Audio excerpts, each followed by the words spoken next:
प्रणाम सर, मैं अजीत कुमार सिंह दिल्ली यूनिवर्सिटी में रिसर्च स्कॉलर हूँ। मैं अपने अध्ययन में आज बनारस आया हुआ हूँ। उसी संदर्भ में आपसे मैं बात करना चाहता हूँ। सर, मैं ये पूछना चाहता हूँ सर पहले तो मैं चाहूँगा सर आप अपना थोड़ा सा परिचय अगर दे दें और तो बेहतर होगा सर। सबसे पहले परिचय में मेरा पहला नाम वही है जो आपका नाम है।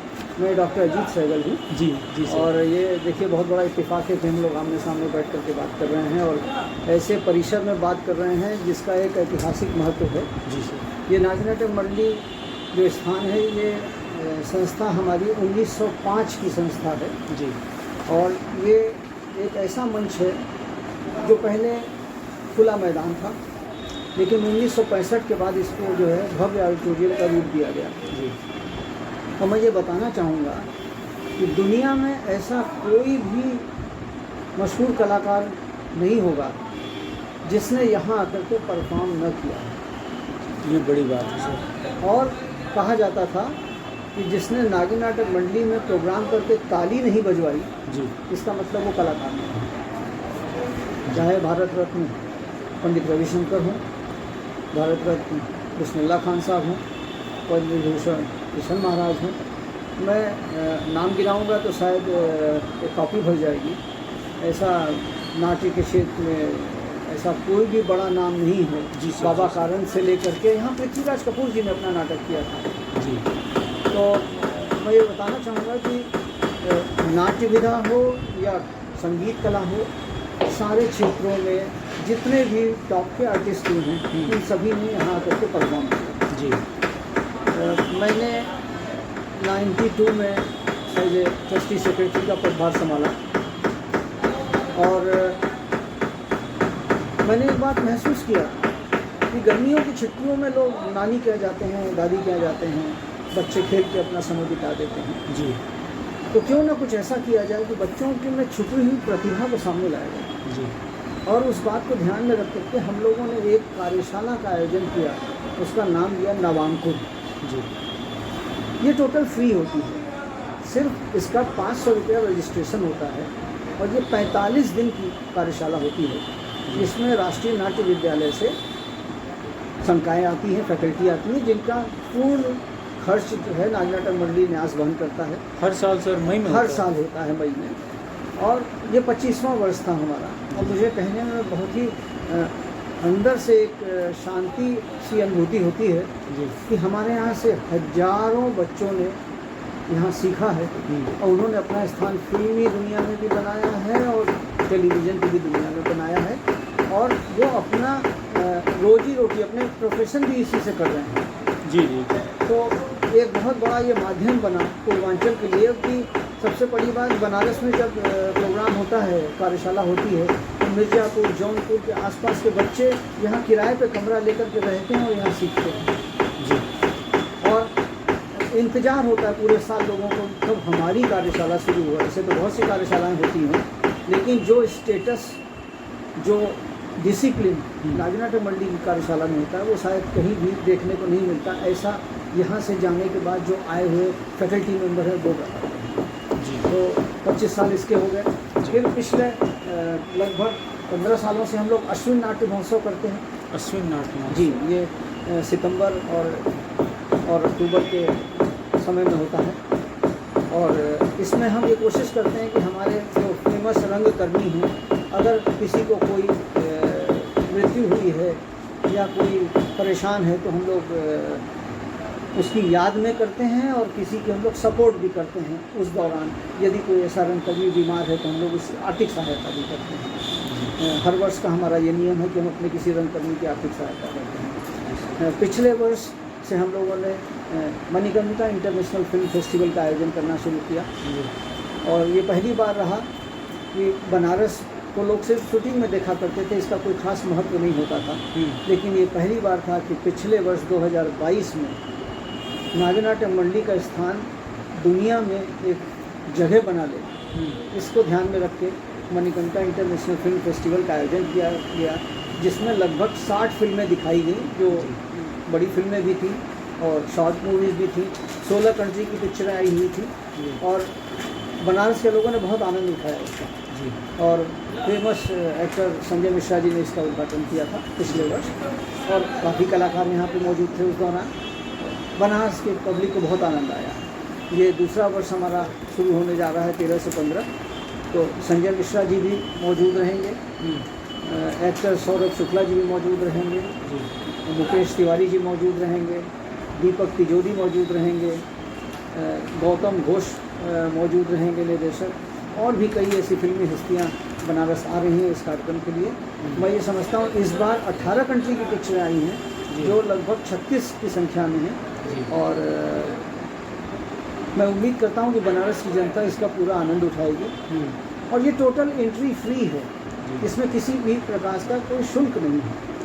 नागनाटम मंडी के जो कार्यक्रम होते हैं, हम लोगों की ये कोशिश होती है कि सारे प्रोग्राम हम निःशुल्क करें, किसी से कोई फीस नहीं ली जाती, किसी से कोई शुल्क नहीं लिया जाता। हमारा उद्देश्य है, हमारे ट्रस्ट का, हमारे न्याय का, नाट्य विधा को और कलाओं की जो विभिन्न विधाएं हैं इनको हमको प्रोत्साहन देना है, इनको बने रहने देना है, समाज में ये बनी रहे, टिकी रहे, क्योंकि फिल्मी दुनिया और टेलीविज़न का जो चैलेंज है उसको हमको सामने से बढ़ करके उसका सामना करना पड़ेगा, वरना लोग उसी में खो के रह जाएंगे।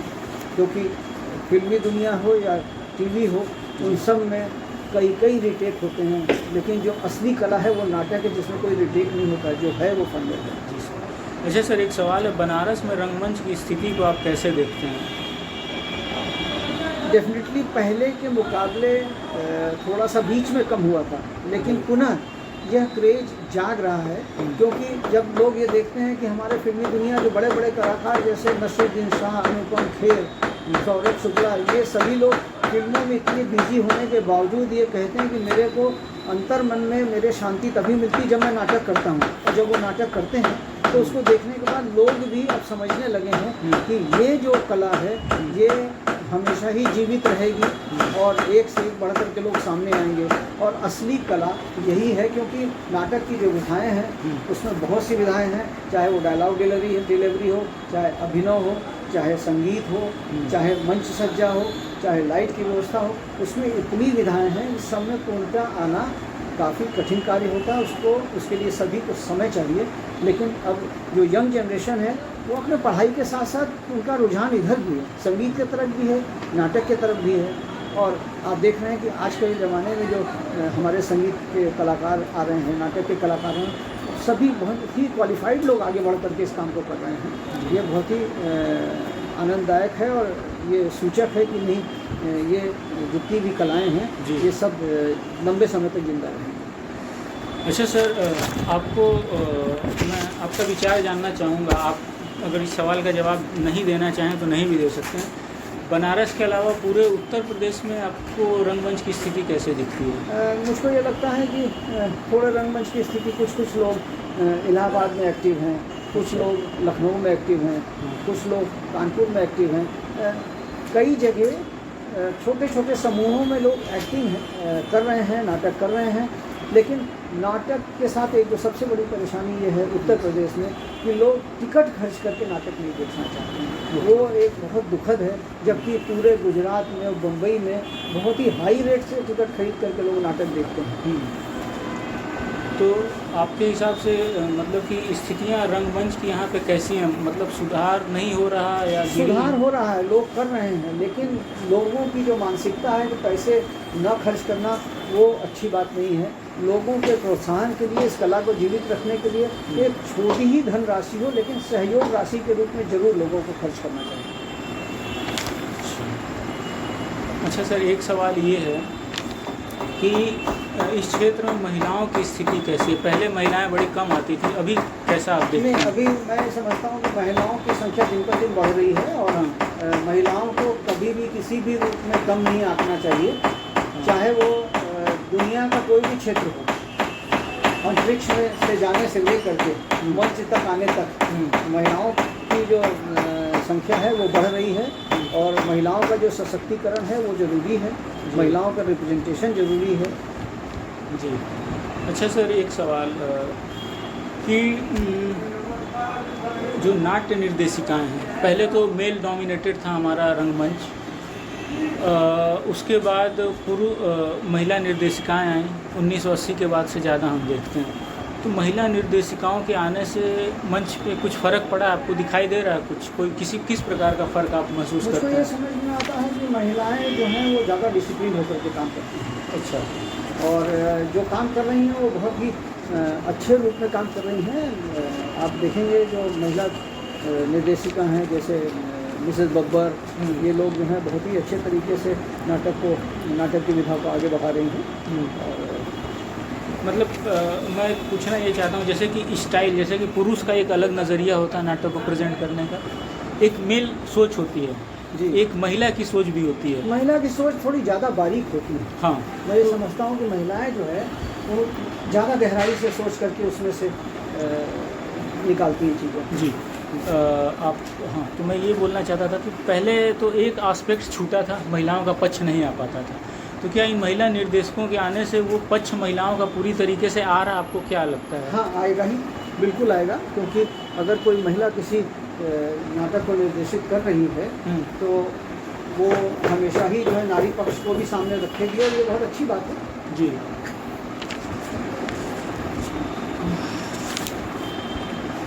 तो कंटेंट में कैसा फ़र्क पड़ा है? जैसे कि पहले समाज में जैसे पुरुष का ज़्यादा कंटेंट, मतलब समझ रहे हैं ना, कहानी कथा वस्तु में, जी। तो अब महिला नाटक लेखिकाओं के आने से उनके नाटकों का मंचन हो रहा है और महिला निर्देशिकाएं भी कुछ अपना इनोवेशंस कर रही हैं, तो उससे वस्तु में क्या फ़र्क पड़ा है?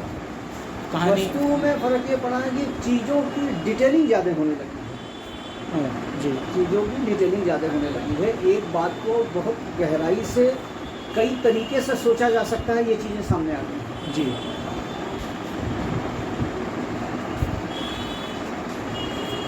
कई चीज़ों को मतलब अलग अलग नज़रिए से, एक काम को कई नज़रिए से हम सोच सकते हैं, एक सोच में कई और चीज़ें जुड़ करके बड़ी सोच बन सकती है, ये बातें सामने आने लगी हैं। जी। मतलब आपके हिसाब से रंगमंच उत्तर प्रदेश में धीरे धीरे सुधार हो रहा है? डेफिनेटली पहले से काफ़ी फ़र्क हुआ है, और उम्मीद करते हैं कि धीरे धीरे करके और भी सुधार होगा, और भी अच्छे अच्छे लोग सामने आएंगे, और नाटक का मंचन होना चाहिए जिससे लोग हकीकत से जुड़ें। जी। क्योंकि जो फिल्मी पर्दा है वो चकाचौंध करने वाला होता है, जी। और आदमी कभी कभी उस चकाचौंध में खो जाता है। ऐसा नाटक में कभी नहीं है सर। नाटक ज़मीन सतह पे होता है, जी। और सोच भी उसकी सतह की होती है, जी। काम भी उसका सतह का होता है, और लोगों को वो सतह पर रखने का काम करता है। क्योंकि फिल्मी दुनिया की चकाचौंध देख करके बहुत से लोग जो हैं अपनी जगह से विरक्त हो जाते हैं और परेशानियाँ खड़ी हो जाती हैं। सर, मैं कि बहुत प्रदेशों से, बहुत राज्यों से घूम के आ रहा हूँ, तो मुझे एक बड़ी कमी दिख रही है कि गवर्नमेंट का सपोर्ट बहुत अच्छी तरीके से नहीं मिल रहा। आप क्या चाहते हैं गवर्नमेंट से? आप क्या चाहते हैं? गवर्नमेंट से मैं यही चाहता हूँ कि जो नाट्य संस्थाएं चल रही हैं उनके लिए कुछ उनकी एक्टिविटी के हिसाब से साल में हर संस्था को 1-2 नाटक करने के लिए गवर्नमेंट का सपोर्ट मिलना चाहिए, जी। जिससे साल भर लगातार नाटक होते रहें। जी। तो आपका सपोर्ट से क्या मतलब है? देखिए, नाटक में मैंने आपको बताया कि लोग टिकट खर्च करके तो आजकल नाटक देखने नहीं आते हैं, और हर नाटक में खर्च होता है। जी।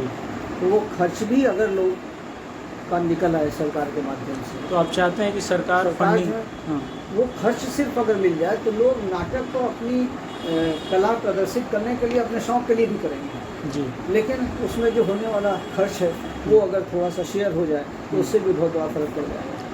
अच्छा सर, मैंने ये भी देखा कि जैसे गवर्नमेंट ने कुछ फिक्स राशि कर रखी है, जो आपका कुछ संस्थाएं जो बना के हैं, 12,000 संस्थाएं ऑनलाइन हैं। जी। तो क्या हमें तो ये भी पता चला कि टाइम पे उनको पैसा नहीं मिलता, अगर मिलता भी है तो पूरा नहीं मिलता, इस वजह से बहुत लोग काम नहीं कर पा रहे हैं। मैं तो नाट्य नाटक मंडली में मेरा शुरू से ऐसा रहा है कि हम लोग बहुत ज़्यादा सरकारी सपोर्ट नहीं लेते हैं। जी। हम लोग सरकारी सपोर्ट नहीं लेते हैं। जी। संस्थाओं को हम लोग ज़रूर सपोर्ट करते हैं, क्योंकि हम अपने उद्देश्य की पूर्ति के लिए काम करते हैं कि हमको नाटक की सभी विधाओं को आगे बढ़ाना है, जी। जिससे नाटक जो है समाज में अपना स्थान बरकरार रखे। तो हम सब खुद सपोर्ट करते हैं संस्थाओं को। हम लोग सरकारी योजनाओं से या सरकारी सहायता नहीं ले पाए। बहुत बहुत थैंक यू सर, आभार सर कि आपने अपना इतना कीमती वक्त हमें दिया। अभी मैं बात कर रहा था डॉक्टर अजीत सहगल सर से, जो कि नागरी नाटक मंडली के ट्रस्टी सेक्रेटरी हैं और पेशे से डॉक्टर भी हैं, काफ़ी बनारस में काफ़ी प्रसिद्ध डॉक्टर भी हैं। सर का फिर से बहुत बहुत धन्यवाद कि उन्होंने इतने महत्वपूर्ण विषय पर अपनी राय बेबाकी से रखी। Thank you sir. Thank you. 4 बजे कर दिया जाए। मैं जरा चलूँ नीचे? जी सर। परसों की तैयारी देखना है। आप रहेंगे चले जाएंगे?